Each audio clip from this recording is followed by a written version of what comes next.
DIY incubator update.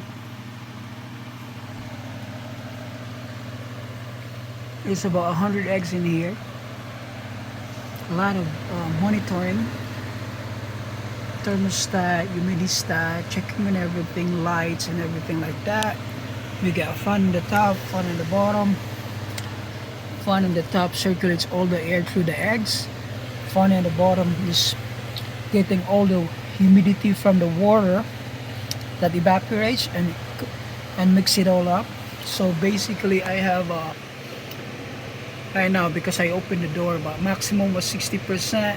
Before I opened it, it was like 50%. So 50 and 60% it would adjust. But the thing with this, because it's winter time, every time you open the door, the humidity drops so fast. So you can't really open the door out for too long. See, right now it drops so quick because it's still winter time. It's like 30 degrees outside. And where I put the refrigerator is actually an unconditioned space. So 30 degrees around the outside of the refrigerator. Inside the refrigerator, it ranges between 99 to 100, especially over there in the end. Okay, that's been good.